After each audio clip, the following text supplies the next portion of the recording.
یہ دوسرے کا خدا نہیں پوچھتے تھے، یہ خدا اپنا بناتے تھے۔ امیروں کا خدا بھی امیر ہوتا تھا، غریبوں کا خدا بھی غریب ہوتا تھا۔ اب آپ کے ذہن میں آئے گا کہ امیروں کا خدا امیر کیسے؟ جو امیر خدا ہوتا تھا اس کو سونے کے کنگن پہنائے جاتے تھے، غریب آٹا چاول لے کے بھی خاموش ہو جاتا تھا۔ امیروں کے خدا علیحدہ، غریبوں کے خدا علیحدہ۔ انہوں نے کہا نہیں جی اب کوئی نہیں، اب جو ایک دن مقرر ہو سارے اپنے اپنے خدا لے کے آئیں گے، سارے بت رکھیں گے، آگے اکٹھے ہو کے بیٹھیں گے، بتوں کی پوجا کریں گے، ان سے اجتماعی طور پہ منت کریں گے، بارش ہو جائے گی۔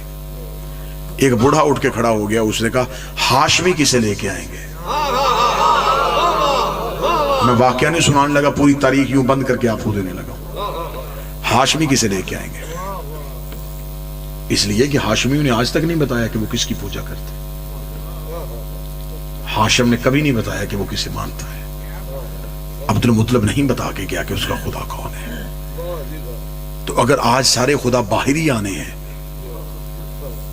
تو آج تو پتہ چلے گا، اور اگر ان کا کوئی خدا نہ ہوا تو پھر ہم کہیں گے یہ بغیر لا مذہب ہے، یہ کوئی خدا مانتے ہی نہیں، ان کے ہاں خدا کا تصور ہی نہیں۔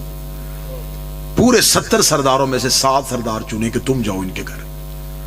7 سردار اکٹھے ہو کے حضرت ابو طالب کے گھر آئے، دستک دی، اندر سے رئیس مکہ باہر آئے، اور عرب کا کوئی اجتماع ان کے بغیر ہو نہیں سکتا تھا، کیونکہ وہ سارے کمی تھے، یہ سردار تھے۔ حضرت ابو طالب نے دیکھا کہ باہر مکے کے 7 سردار کریں، فرمایا کیوں آئے ہو؟ کہنے لگے ہم اس لیے آئے ہیں کہ ہم نے بارش نہیں ہو رہی، بھوک ہو گئی ہے، لوگ بھوک سے مر رہے ہیں، ہم نے اجتماعی عبادت کا بندوبست کیا ہے۔ حضرت ابو طالب نے کہا اگر یہ بندوبست بھوک کی وجہ سے کیا ہے تو ہمارے گھر سے کھانا لے جایا کرو۔ ان کا دسترخوان کبھی بند نہیں ہوتا تھا، آج بھی انہی کے گھر کا دسترخوان کھلا ہے، آج بھی جسے کہیں سے نہ ملے اسے حسین کے گھر سے مل جاتا ہے۔ یہ جو نوجوان بچے بیٹھے ہیں، حضرت ہاشم کا نام ہاشم کیوں تھا؟ عربوں میں جو سب سے مہنگی ڈش تھی اسے کہتے تھے ہوشم، یہ ہوتی تھی اونٹ کے گوشت کے شوربے میں بھگوئی ہوئی روٹی، یہ رئیسوں کے کھانے کے لیے تھی، اسے کہتے تھے ہوشم، اور جو کھلاتا تھا اسے کہتے تھے ہاشم۔ ابو طالب بھوک کے دنوں میں ہوشم کا دسترخوان لگاتا تھا اور سارے عرب کے غریبوں کو کھلاتا تھا، جس کے بارے میں مولوی نے کہا ان کے گھر میں کچھ نہیں تھا، جنہوں نے حضرت عبداللہ کے دنیا میں آنے میں 100 اونٹ دیے تھے۔ یہ تو نبی کے پیچھے خاندان کی ہسٹری ہے، یہ بیان کروں گا تو بہت تفصیل ہو جائے گی۔ انہوں نے کہا جی ہم نے خداؤں کا انتظام کیا، اگر آپ کا بھی کوئی خدا ہے آپ بھی لائیں۔ حضرت ابو طالب مسکرا کے کہا کل ہم بھی آئیں گے۔ لیکن آپ بولیں نہ بولیں، واللہ باللہ کتابیں کہتی ہیں کہ پوری رات مکے والے سوئے نہیں، اس انتظار میں بادشاہ جی بیٹھے رہے کہ اب ابو طالب کسے لے کے آئیں گے، کہاں سے خدا آئے گا، انہوں نے تو بتایا نہیں ان کا خدا کون ہے۔ جب یہ صبح آئے انہوں نے مکے کے باہر وادی میں اپنے اپنے بت رکھ دیے، آگے بیٹھ گئے، اب نظریں تھیں ہاشمیوں کے گھر کی طرف۔ یا تھوڑی دیر بعد ابو طالب کے گھر کا دروازہ کھلا، سرکار حضرت عمران کا پہلا قدم مکے کے بازار میں آیا، لوگوں کو اپنے خدا بھول گئے، پنجوں کے بل کھڑے ہو کے ابو طالب کو دیکھا کسے لا رہا ہے۔ پھر تاریخ کی آنکھوں نے پہلی بار وہ منظر دیکھا، ابو طالب کے کاندھے میں 5 سال کا محمد بیٹھا ہوا تھا۔ آیا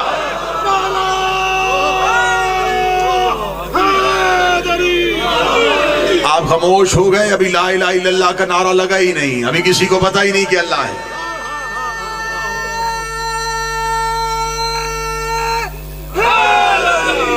ابھی کسی کو پتہ ہی نہیں ہے کہ محمد اللہ کے رسول ہیں۔ 5 سال کے بھتیجے کو کاندھے پہ بٹھا کے حضرت ابو طالب خرامہ خرامہ ٹہلتے ہوئے، وقار کے ساتھ چلتے ہوئے، حضرت ابو طالب مکہ کے بازار سے گزرتے ہوئے، وادی کے قریب سے ہوتے ہوئے مکہ کی ایک اونچی چوٹی پہ جا کے کھڑے ہو گئے۔ کتابیں کہتی اتنی اونچی چوٹی پہ جا کے حضرت ابو طالب کھڑے ہوئے تھے، اس دن مکہ کے گھر کے اندر بیٹھی ہوئی عرب کی ماؤں کی گود میں لیٹے ہوئے بچے بھی ابو طالب کا چہرہ دیکھ رہے تھے۔